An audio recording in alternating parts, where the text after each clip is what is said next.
Tagad kompānijai atbildēt. Tagad par savienojumību politiķi izsakās, tagad ko saka kompānija? Ja? Jo šai studijā no Jakoļa kunga savulaik ir izskanējis, ka visi reisi ir rentabli. Ir mums visādas piešprices no Tamperēm un no Viļņām, reisiem, kur varbūt nav tik rentabli.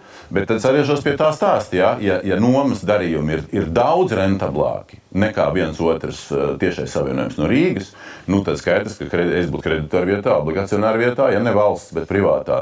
Es teiktu, spiežam maksimāli uz visrentablākajām lietām, dodam tai Lufthansai vasarā 21 lidmašīnu un to Rīgu mazinām. Viņu Lietuvu vispār un Igauniju ciet.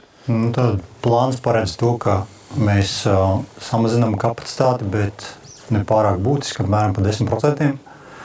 Lielākā daļa tiešām lidmašīnu būtu tieši no šo te vetlīžu kapacitātes noņemta. Samazināt darījumu ar Lufthansa, un viņi piekrītam. Es negribu tagad runāt par to darījumu pārnām, bet principā konceptuāli mēs esam vienojušies. Tad līdz ar to tur, protams, būs nianses, mums nebūs tik daudz galamērķu. Galamērķu skaitu mēs samazināsim, vismaz saskaņā plānu. Ja, un tā galvenā doma ir tāda, ka mēs mēģinām sabalansēt šo te vasaras kapacitāti ar ziemas kapacitāti. Ja, tas nozīmē to, ka mēs negribam, lai mums būtu, pieņemsim, jūlijas un augusts ļoti daudz liels lidojumu skaits, un tad milzīga bedra tur novembrī, februārī, janvārī.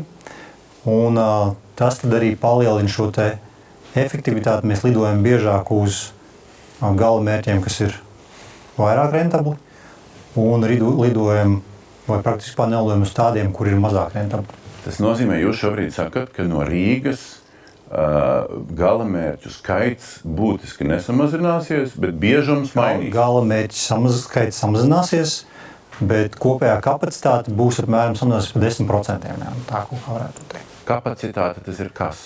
Faktiski lidojumu skaits varētu. Cilvēku var aizlidot. Jā. Par 10% mazāk cilvēku varētu aizlidot no Rīgas. Krēslu skaits. Jā.